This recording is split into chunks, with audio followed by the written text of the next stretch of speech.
Hi, this is Dave Alexander. I'm the chair currently of the Rotary's program committee, and we're trying a new format here. And I want to thank Mike Vogus of the program committee with Benchmark Productions for making this happen. Today, we're starting out with a story I love to tell, a story that I've been involved with probably since the beginning of Pigeon Hill Brewing Company. We have Joel Camp with us and Michael Brower. And we'd like first, gentlemen, just give a brief introduction of who you are and how did you get into the beer industry and where did you come from before that? Sure. My name is Joel Camp again. My background is in public accounting. Got into home brewing while I was working for Brickley DeLong right downtown here. And joined a homebrew club. Gosh, probably back in like 2008, 2007, something like that. And ended up meeting some really good brewers and kind of really fell in love with the hobby. I'd already had a passion for business. There's a lot of small business in my family's background on both sides, my mom and my dad's side. And just kind of grew some friendships in the homebrew club. Continued brewing beer, home brewing beer. And one day I said, you know what, I'd like to make this a go. Let's try to do a microbrewery. In Muskegon at the time, we didn't have any. And it was, me and Chad, the other business partner here, we were in the homebrew club together and we were working on our business plan to get stuff open when I met Michael Brower at a young professional networking event that was on the LST here. And I happened to be serving some home brew out of some growlers, had a crowd of people around me. Michael came up to taste some beer and kind of asked, or we introduced each other, and I asked what he was doing, and he said he's a liquor lawyer. And I was like, oh, that would be pretty useful to have on the team. So we just kind of hit it off. I went back and told Chad about it right away. And soon after that, we set up a meeting, me, Michael, and Chad, to continue developing the business plan and ultimately settling downtown at our first location where we opened up at 500 West Western. It's all right. Well, let's we hear from Michael. How did you get into the liquor law business? I started with law school, but my grandfather was a liquor lawyer for the better part of about 50 years. And I got done with school at Grand Valley and didn't really have a sense of direction, so I decided to go to law school. I knew that I wanted to end up in the alcohol industry. My family has actually been in the alcohol industry for about 400 years, from the old country Slovenia to Ely, Minnesota, where we actually ran a blind pig. We were rum runners, bootleggers. Every generation has been in this industry. And so I knew that's where I wanted to end up. I just wasn't sure how to get there. And so I went to law school, basically thinking I could make myself maybe some money and marketable for business partners. And as soon as I got done, I had to get out of Chicago because I did not like it and I wanted to come home. So I moved back to Muskegon. Started to practice law, learned after my grandfather, learned the tips and tricks to being a liquor lawyer, and started to build my practice while, I guess, kind of scheming in the background about opening up a brewery of my own. And that was about the time that I met Joel. Why don't you tell us that story of Pigeon Hill, the brand, and what you guys have created? Joel, you want to start? Go ahead, Michael. You tell it pretty well. So Pigeon Hill was a massive sand dune located in Muskegon along the channel. And it was actually located in an area known as Bluffton, which is where I grew up. So I grew up playing on the remnants of this incredible sand dune, which was a tourist attraction. It drew people from Chicago, Detroit, and all around the state to come and witness this massive sand dune, much like Sleeping Bear Dune does today. And in the late 20s, that sand dune was sold to a private company, which ended up mining it out for cast iron castings. And as a result, this incredible and beautiful sand dune actually became a divot. It became a man-made lake, which is where Dockers is now. In doing so, it did save the neighborhood because the neighborhood would have been destroyed by now by the sand dune. But it also took away this symbol of pride and hope. And they finished doing the mining in the 1960s, right around the time Muskegon started to experience our first real economic downturns. And as we came onto the scene thinking that we wanted to be part of the rebirth and this, reinvigoration and reinvestment and sense of pride in Muskegon and our community, it just made sense to bring back Pigeon Hill because it used to be such a great towering symbol. We thought we can bring that back. So, Joel, why did you put roots down in downtown Muskegon? Well, we looked all over the place, and at the time there wasn't really anything downtown. And at the time, we doing the research of the business plans and looking at the brewing market. We read so many stories of how breweries can settle into certain areas and really help jumpstart some economic activity. And at the time there wasn't a whole lot going on downtown. There might have been one or two bars, but the mall just came down and it was just nobody was walking around. So it was a heck of a risk for us, but based on all these stories that we were reading, case studies of the economic opportunity that breweries settle in down areas, it made a lot of sense. And we just happened to stumble on a great location at the Noble Building. Everything made sense and built out and kind of went from there. And we just did it all, hoping that people would show up. And we had some naysayers, I guess, along the way. So it'll never work. Sell this type of beer. If you don't have TVs, then it'll never work. And we did it anyways. And it seemed to work. So describe going from a small tap room, which has become a downtown gathering place and a foundation of our new downtown, to a canning production in an old bowling alley. Pretty big leap. Yeah. And that all happened really quick. So I'll just give you an idea of like how it just kind of caught wildfire is, there wasn't anything in downtown like I just described. And we opened in March of 2014. And so within the first 3 months, we needed to get more fermentation capacity, expand equipment. I mean, at the time we didn't have any money to, buy equipment. So we were literally went to the bank and asked for, I don't even know, $20,000 of a loan to get some equipment. And they said, okay, we'll do that. And then I kind of jokingly said, I'll be back in about 6 months for like $1 million. And I just said it as a joke. I had no idea. And I got a phone call one day from the guys that were selling the property at 441 West Western, the old bowling alley there. And they just said, just come and take a look. Let me know what you think. It's been on the market for a while. I was like, yeah, I'm kind of toying around the idea of, we're going to need to expand soon. So just not quite yet. But we went and looked at it anyways and walked in, looked up, looked at the ceilings, looked at the character. And we were just like, this is it. This has got to happen.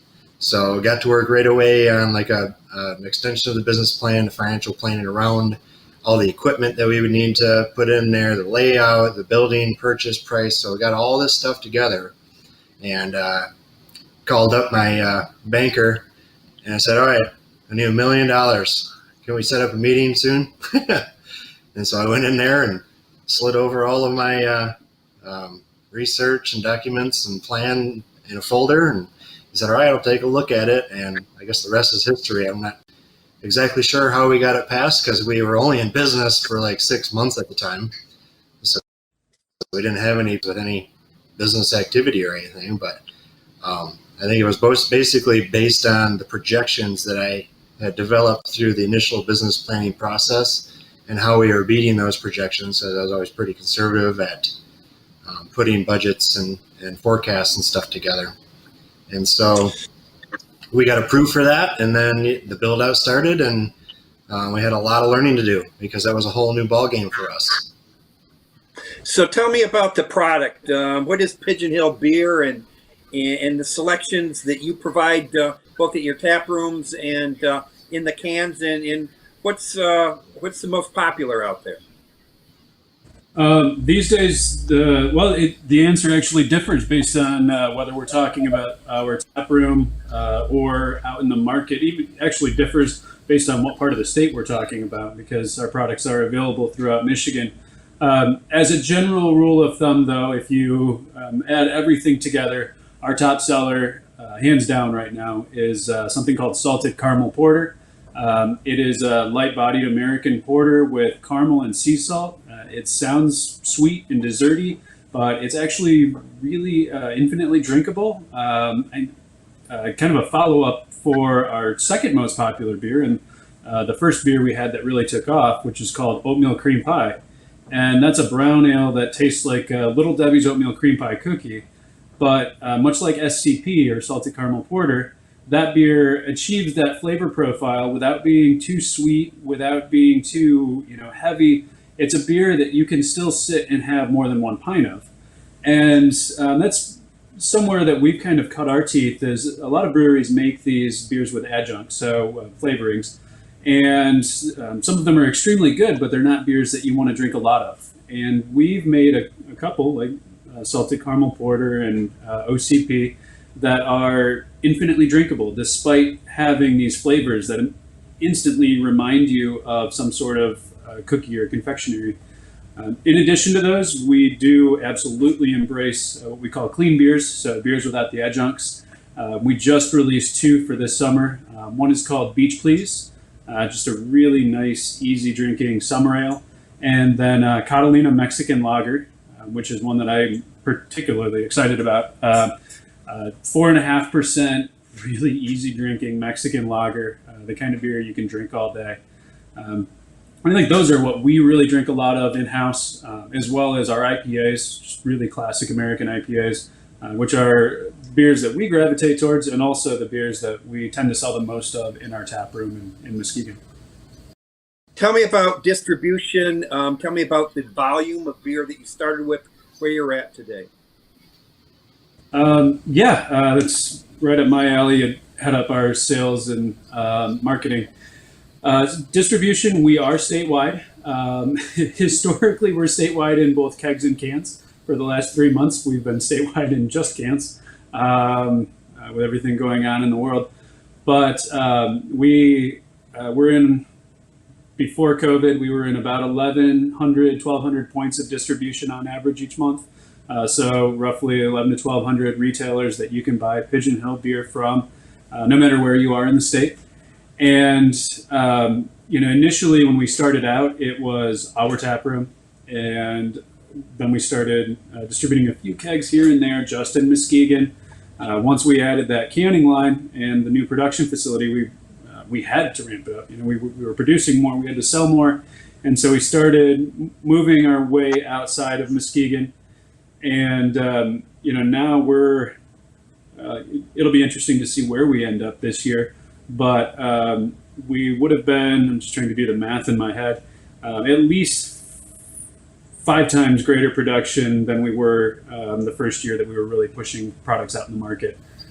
So we'll see where we end up this year, but obviously the demand throughout the state has necessitated building both of these production facilities, which has been wonderful.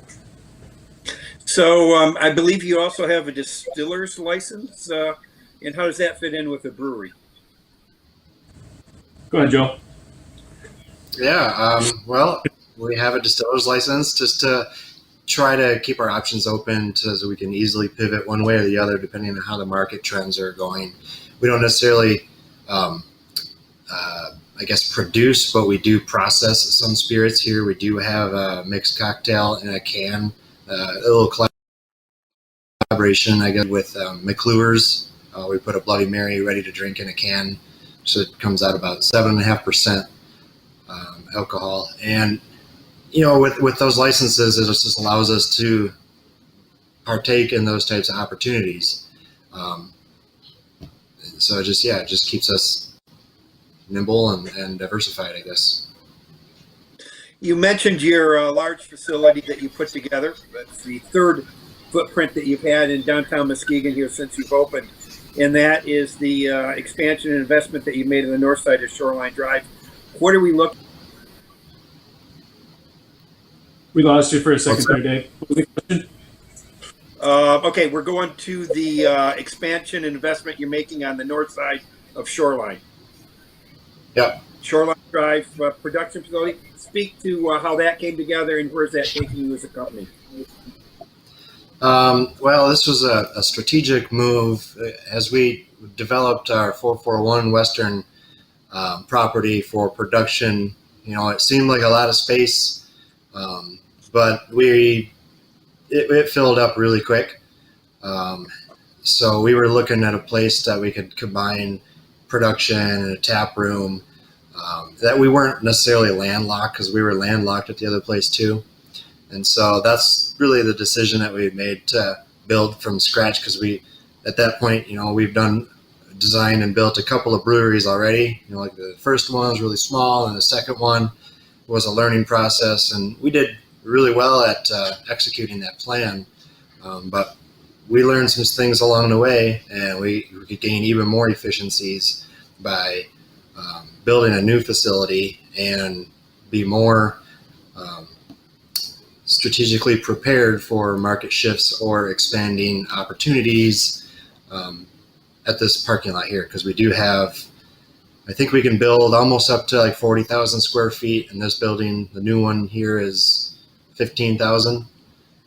So we have a space for tap room. Yeah, we have room to grow. Space for expanding tap room. We have all this outdoor space that we just got licensed for outdoor service in, so we can hold parties and socially distanced parties for right now. But we'll look at what options are or what the opportunities are, and then we'll execute based on what we can do. Okay, we got about 3 minutes left here, so we'll wrap up. Tell me what COVID-19 has meant to the company, and what's your restart going to look like? I'll start and then hand off to you, Joel. Sounds good. On the, I can speak kind of from the sales side. It hasn't been good. I'll start there, but it's actually not been quite as bad as we anticipated from our sales perspective. Obviously, as soon as bars and restaurants switched to takeout only, we lost a very large portion of our business, which is draft beer. If restaurants aren't selling beer in pint glasses for you to drink on site, they're not selling draft beer. So we had quite a bit of draft beer that was out in the market. It's a fairly significant part of our business that was no longer being sold, and orders were no longer coming in. Obviously, we lost our tap room simultaneously, but at the same time, it has not been as bad as we anticipated from a sales perspective, just because, for starters, can sales skyrocketed. People are not drinking less. I'm not going to say that they're drinking more, but they are not drinking less. They're simply drinking in a different way. Instead of getting a beer at the bar, they're getting a six-pack at the store and bringing it home. And then our curbside sales they have not replaced our taproom sales, but they've certainly been a good outlet for us. And we even had beers that would never have been canned. But we had no other way to sell them, so we quickly designed and ordered labels, and were able to sell these one-off specialty release beers that otherwise would have been in kegs. We were able to sell through cans through our curbside, and that I think really allowed us to just kind of carry on in a sustainable, but in a reasonably good holding pattern. And then Joel, I'll let you take over. Yeah, absolutely. And just a kind of a good spot as far as that diversification of our revenue streams. Obviously before we had the revenue stream from the tap room, we had can sales, and then we started doing some of these mixed cocktails, which is a little bit different. But between all these different revenue streams, certain ones go down and another one picks back up. And that happened where Our tap room went pretty much to zero, and then the curbside made up for that a little bit, and then our can sales increased. So, you just got to be in a spot where you can kind of adapt to the environment. And fortunately, we were in that spot. If this whole thing would have happened last year, right at the time where we were just moving over to this new building, just getting the construction done, trying to get occupancy, it would have been a completely different story. It would have been really, really tough. And then, when the executive orders came out for everything to close down, I was anticipating, like, at worst case scenario, we'd be down 70% in revenues.